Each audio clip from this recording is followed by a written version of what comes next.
Bon, les petites pommes de terre bleues, j'avais dit que j'en ferais plus parce que je les trouve vraiment pas suffisamment productives, tant au niveau du calibre que de la quantité.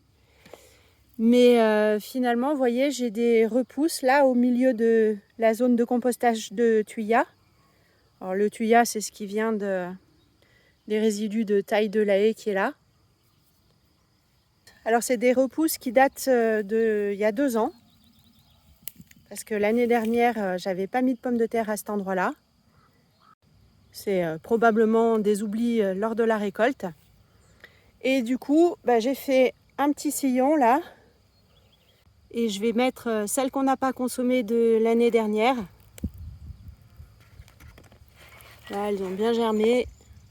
J'en avais rien fait, donc plutôt que de les jeter, je vais les mettre en terre. Et puis, comme on en oublie toujours, finalement, là, ça fera une zone de pommes de terre vivaces.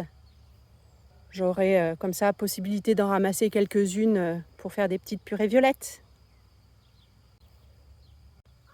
Au passage, vous avez vu là le tuya composté comme ça fait de la terre bien noire. On dirait vraiment du terreau là.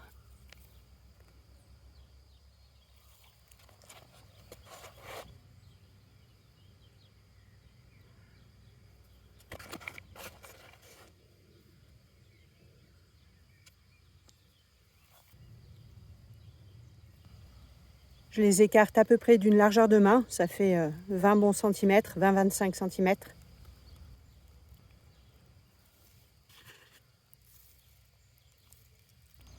Bon voilà, moi qui voulais plus cultiver cette variété, je me retrouve avec une nouvelle ligne de pommes de terre bleues.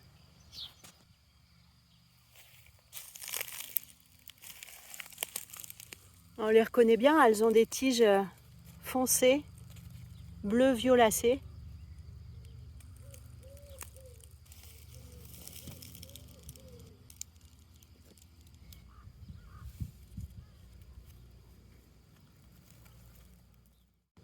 Et puis là, je vais les recouvrir, mais je ne vais pas combler le sillon complètement.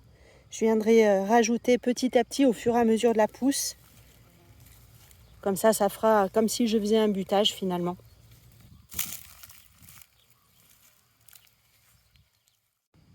Maintenant, je vais saupoudrer d'un peu de cendre, histoire d'apporter de la potasse.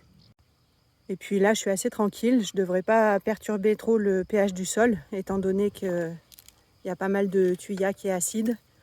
Donc au contraire, même en mettant de la cendre, ça devrait rééquilibrer un petit peu.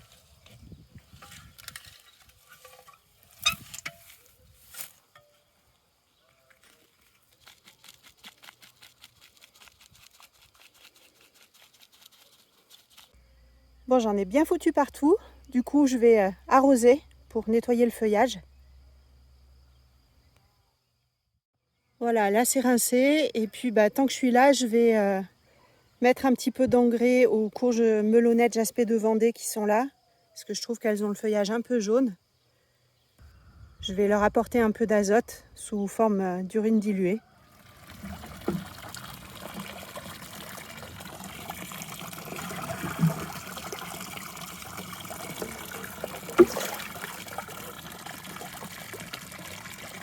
Je mets 1 litre dans 10 litres.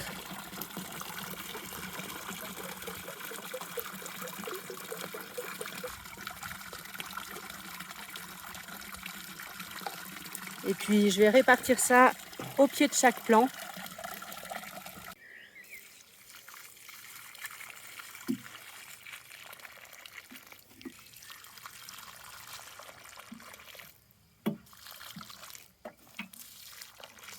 Un petit peu pour la capucine. Elles ont une sale tronche, mais c'est parce que je les avais récupérées déjà grandes, des semis spontanés dans la serre. Donc je les ai transplantées là, mais elles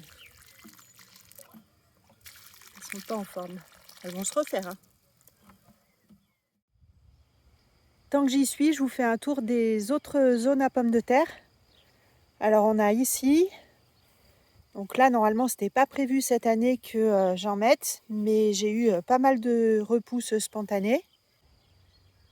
Du coup, j'ai commencé à en rajouter là où ça manquait. Au pied des bâtons, là par exemple, C'est celle que j'ai déjà mis petit à petit quand je tombais sur des pommes de terre qui étaient en train de germer dans les autres zones de culture pendant que je travaillais le sol. Bon, là, il faut que je désherbe, il faut que je fasse ça propre. Voilà, tout ça, c'est des plants spontanés. Là, je garde les roquettes pour faire des porte-graines. Là, derrière, je vais garder les 3 mètres sur une largeur de 50 cm, 50-60 cm pour mettre les 3 plants de yacon. Et puis, je vais continuer à combler les trous. Ensuite, ici, toute une ligne avec des panais sur le côté. Au milieu, j'ai fait un semis de radis rose de Pâques. Enfin, radis rose de Pâques, c'est des graines de récup. Donc, il y a probablement de l'hybridation. Et puis, donc là, le rang de pommes de terre. Alors, j'en ai mis 2 sortes. Sur cette première moitié, c'est les pommes de terre que je renouvelle d'année en année. Un mélange de variétés, mais je ne peux pas vous dire lesquelles exactement. Et puis sur la deuxième moitié ici, c'est un sachet qu'on avait acheté. C'est de la parmentine. Ça avait germé dans l'arrière-cuisine avant qu'on les consomme. Du coup, je les ai plantés. Tiens, je vois qu'il y a un petit artichaut qui arrive là.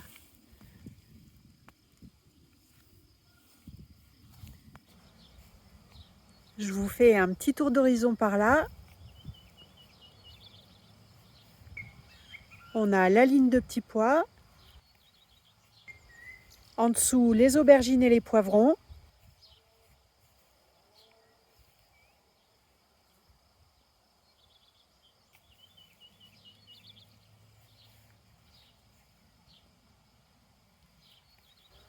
Sur la structure en bambou, les haricots lavigneronnes qui ont eu bien du mal, ils se sont fait boulotter par les limaces. Il a fallu que je fasse le semis 2 fois.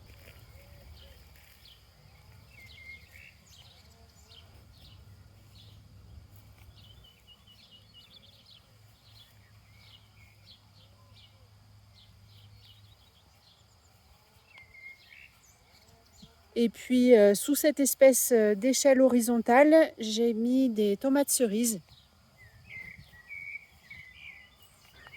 L'idée, c'est qu'en poussant, les branches passent à travers les barreaux et puis viennent se reposer dessus.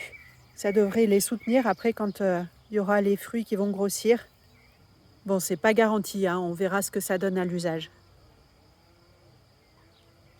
Et puis on va aller jeter un œil de l'autre côté, voir les pommes de terre que j'ai mis côté serre. Alors ici, on en a au pied des petits pois. Donc de part et d'autre.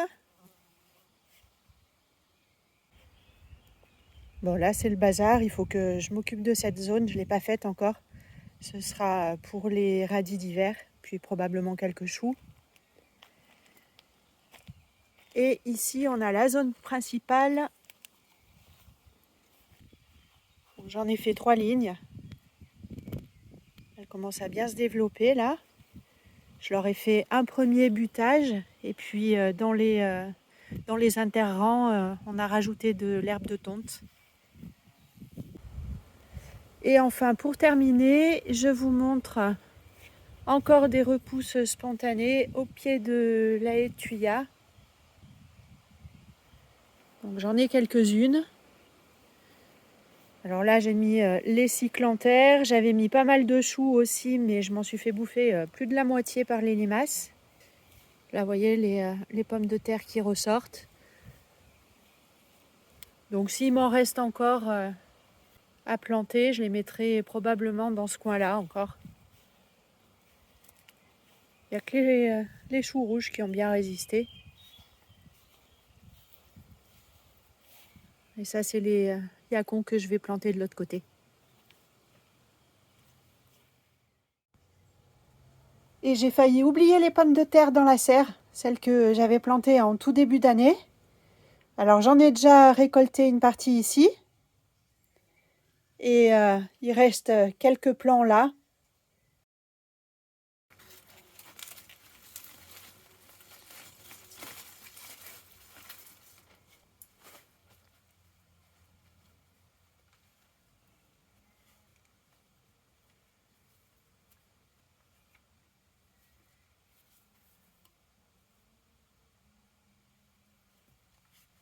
Il n'y a pas grand-chose. Probablement que je vais en laisser en terre, hein. J'aurai des repousses l'année prochaine. Quelque part tant mieux parce que c'est ces petites pommes de terre roses. Là, je crois que c'est de la Franceline. Je les trouve plutôt sympas avec leur forme allongée. C'est bien pour pouvoir faire des rondelles à rissoler à la poêle.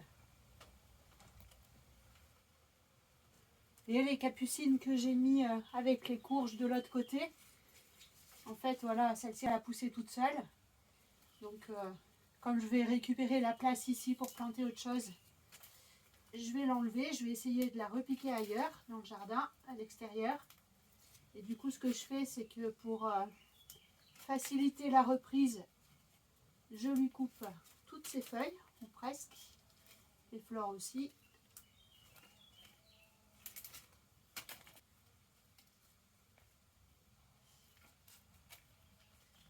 Et j'essaye de récupérer le maximum de racines sans trop l'abîmer.